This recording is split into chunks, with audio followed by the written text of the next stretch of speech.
O nosso assunto de hoje é: por que pecamos ou praticamos atos pecaminosos? Este é o assunto de hoje. Vamos então orar para que Deus nos abençoe ricamente.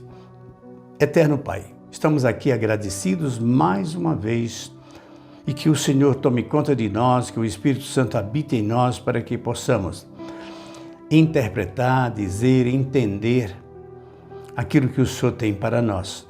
Pai Santo e Eterno, nós confiamos em Ti e queremos estar em Tuas mãos a cada instante. Em nome de Jesus. Amém. Como dizíamos, nós vamos hoje tentar falar alguma coisa a respeito de o que é pecado. Por que pecamos? Ou por que praticamos atos pecaminosos? Vamos ver, é um assunto um pouco difícil de entender, mas não é impossível. Nós temos um verso bíblico que eu trouxe aqui, a segunda parte de Romanos 14, 23, que diz assim: e tudo que não provém de fé é pecado. Nós temos que colocar tudo na base da fé. Fé em quem? Em Cristo. Por que fé em Cristo? Porque Ele é Deus.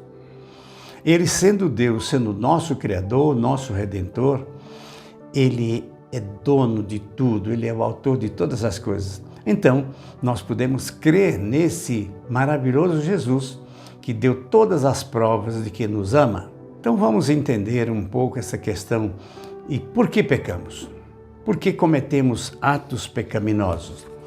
Comentamos o seguinte: em geral, nós pensamos que pecado é apenas matar, roubar, adulterar, levantar falso testemunho, cobiçar as coisas dos outros, ter inveja.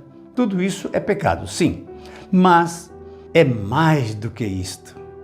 Tudo que fazemos que não é de fé é pecado. Então, não é apenas esses pecados capitais que a Igreja Católica fala, que tem 7 pecados capitais.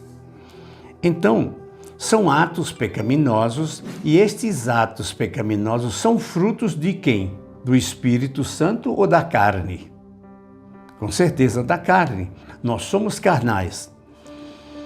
E a consequência de estarmos na carne, então nós pecamos. Nós somos pecadores porque estamos em condição de pecarmos, porque estamos na carne. Isto então é ser pecador. Vamos entender primeiro o que é justiça. É o homem justo? Quando é que o homem pode ser justo e não pecar, não cometer atos pecaminosos? Nós recebemos a herança de nossos primeiros pais quando eles pecaram, eles desobedeceram a Deus, e nós herdamos em nosso DNA o pecado, a tendência carnal, a tendência para o que é mal. O homem é justo se ele está em Jesus. Se ele sai de Jesus, ele está em pecado. Quem não está em Cristo não é justo. Precisamos então ter comunhão com Jesus, com o Espírito Santo, para que, de acordo com a vontade do nosso grande Deus, Pai, Filho e Espírito Santo, tenhamos então uma vida abundante, uma vida de entrega inteiramente nas mãos de Cristo. Afastados de Cristo, já estamos em pecado. Porque o pecado original, como eu falei, foi quem deu origem a tudo isso. E o pecado nos deixa confuso quando nós estamos longe de Jesus, que é a videira verdadeira, que é a verdade e a vida.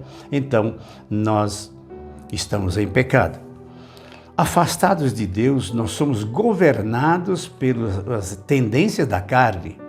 Então, o remédio é não nos afastar de Cristo. E quando a gente se afasta de Cristo, estamos sob o governo de quem? Do mal, da carne. E a nossa inclinação nos conduz sempre para o pecado. A tragédia do ser humano, qual é? Qual é a tragédia do ser humano? É estar afastado de Cristo. Quando ele diz que eu sou a videira, vós sois os ramos, e aquele que não está ligado ao galho, ao tronco, ele não vai produzir frutos. Mas quando a gente resolve estar com Cristo, nosso caráter vai estar segundo o caráter de Cristo.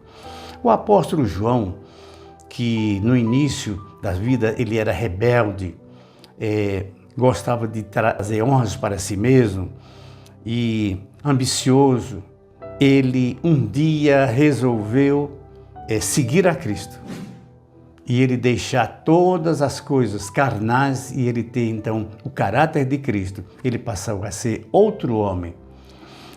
Ele passou a viver a mansidão, o amor ao próximo, a ponto de, no final da sua vida, a pregação dele era: filhinhos, amai-vos uns aos outros como eu vos amei.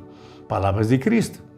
Cristo nos amou, nos ama e Ele nos quer perto dele permanentemente.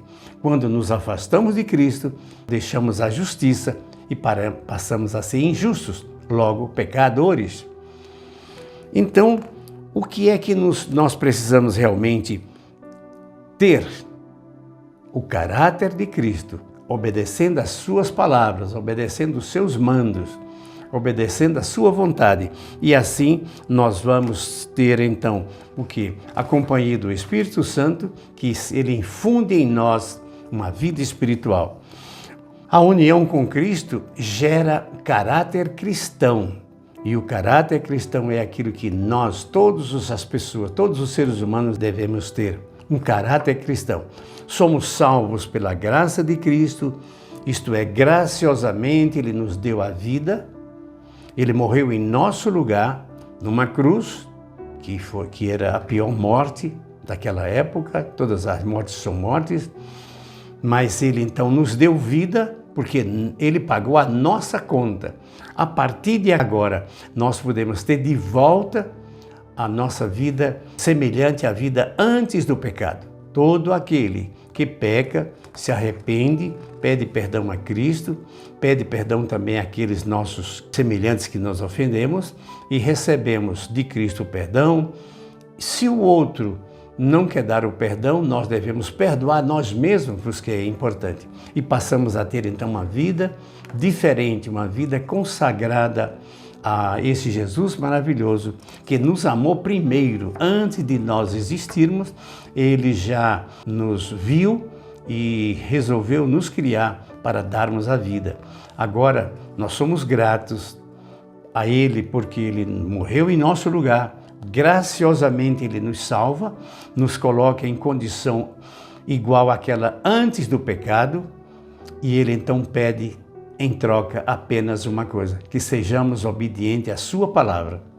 Não vamos pensar que sem obediência, sem boas obras praticadas não por nós, mas Cristo em nós, não teremos então sucesso se não tivermos nessas condições de sermos obedientes a Cristo até a morte.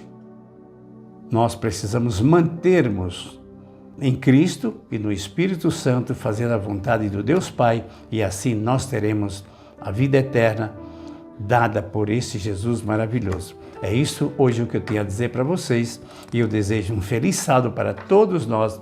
Passem para outras pessoas, perguntem-nos se vocês acham que tem uma necessidade de fazer uma pergunta. Responderei sempre pela Bíblia.